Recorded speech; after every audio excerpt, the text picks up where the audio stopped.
triad of fire denotes life. The second, water, over which rule the amorphous divinities. And the third, air, ruled by nepta. From the fire the heavens were created, from the water the earth, and air was the mediator between them. In the Sephira Yetzirah it is said that from the three originate the seven, i.e., the height, the depth, the east, the west, the north, and the south, and the holy temple in the center sustaining them all. Is not the holy temple in the center the great throne of the many-formed spirit of nature which is shown in the middle of the tablet? What are the seven triads but the seven powers that rule over the world? Psellus writes the Egyptians worshipped the triad of faith, truth, and love. And the seven fountains, the sun as ruler, the fountain of matter.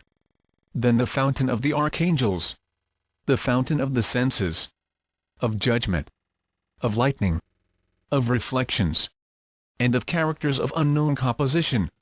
They say that the highest material fountains are those of Apollo, Osiris, and Mercury, the fountains of the centers of the elements.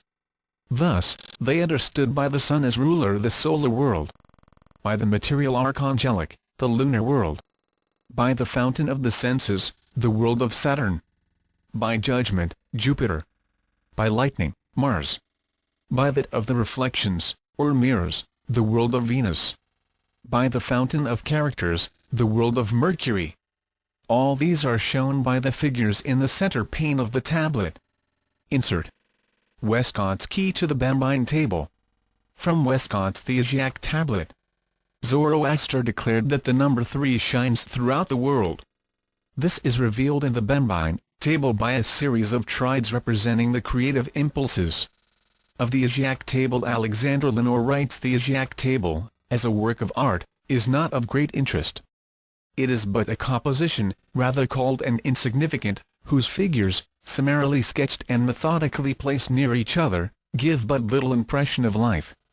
But, if on the contrary after examining it, we understand the purpose of the author, we become soon convinced that the Asiatic Table is an image of the heavenly sphere divided in small parts to be used very like, for general teaching. According to that idea, we can conclude that the Asiatic Table was originally the introduction to a collection followed by the Mysteries of Isis.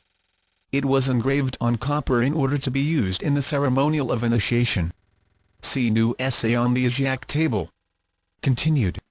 The upper panel contains the 12 figures of the zodiac arranged in 4 triads. The center figure in each group represents one of the 4 fixed signs of the zodiac. S is the sign of Aquarius, Z, Taurus, C, Leo, and G, Scorpio. These are called the Fathers. In the secret teachings of the Far East, these 4 figures, the man, the bull, the lion, and the eagle, are called the winged globes or the 4 Maharajas who stand upon the corners of creation. The 4 cardinal signs, P, Capricorn, X, Aries, B, Cancer, F, Libra, are called the powers. The 4 common signs, V, Pisces, A, Gemini, E, Virgo, H, Sagittarius, are called the minds of the 4 lords. This explains the meaning of the winged globes of Egypt, for the 4 central figures, Aquarius, Taurus, Leo, and Scorpio, called by Ezekiel the cherubim, are the globes. The cardinal and common signs on either side are the wings. Therefore the 12 signs of the zodiac may be symbolized by 4 globes, each with 2 wings. The celestial triads are further shown by the Egyptians as a globe the father from which issue a serpent the mind and wings the power. These 12 forces are the fabricators of the world, and from them emanate the microcosm, or the mystery of the 12 sacred animals, representing in the universe the 12 parts of the world and in man the 12 parts of the human body. Anatomically, the 12 figures in the upper panel may well symbolize the 12 convolutions of the brain, and the 12 figures in the lower panel the 12 zodiacal members and organs of the human body, for man is a creature formed of the 12 sacred animals with his members and organs under the direct control of the 12 governors or powers resident in the brain. A more profound interpretation is found in the correspondences between the 12 figures in the upper panel and the 12 in the lower.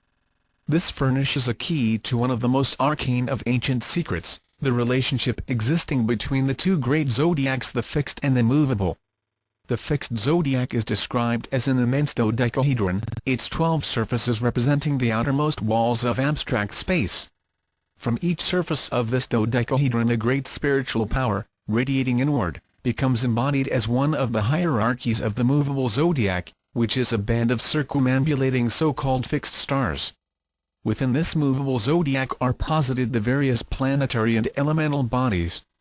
The relation of these two zodiacs to the zodiacal spheres has a correlation in the respiratory system of the human body. The great fixed zodiac may be said to represent the atmosphere, the movable zodiac the lungs, and the zodiacal worlds the body. The spiritual atmosphere containing the vivifying energies of the 12 divine powers of the great fixed zodiac is inhaled by the cosmic lungs, the movable zodiac, and distributed by them through the constitution of the 12 holy animals which are the parts and members of the material universe. The functional cycle is completed when the poisonous effluvia of the lower worlds collected by the movable zodiac are exhaled into the great fixed zodiac, there to be purified by being passed through the divine natures of its 12 eternal hierarchies. The table as a whole is susceptible of many interpretations. If the border of the table with its hieroglyphic figures be accepted as the spiritual source, then the throne in the center represents the physical body within which human nature is enthroned. From this point of view the entire table becomes emblematic of the auric bodies of man, with the border as the outer extremity or shell of the auric egg.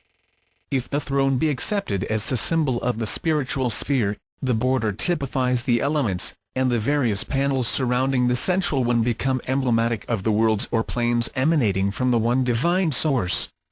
If the table be considered from a purely physical basis, the throne becomes symbolic of the generative system and the table reveals the secret processes of embryology as applied to the formation of the material worlds. If a purely physiological and anatomical interpretation be desired, the central throne becomes the heart, the ibomorphous triad the mind, the neft and triad the generative system, and the surrounding hieroglyphics the various parts and members of the human body. From the evolutionary viewpoint the central gate becomes the point of both entrance and exit.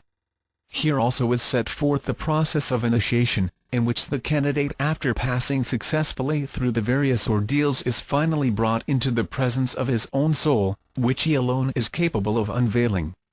If cosmogony be the subject of consideration, the central panel represents the spiritual worlds, the upper panel the intellectual worlds, and the lower panel the material worlds. The central panel may also symbolize the 9 invisible worlds, and the creature marked the physical nature, the footstool of Isis, the spirit of universal life. Considered in the light of alchemy, the central panel contains the metals and the borders the alchemical processes. The figure seated on the throne is the universal Mercury, the stone of the wise. The flaming canopy of the throne above is the divine sulfur, and the cube of earth beneath is the elemental salt.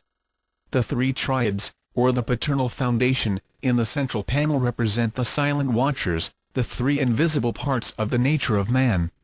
The 2 panels on either side are the quaternary lower nature of man. In the central panel are 21 figures.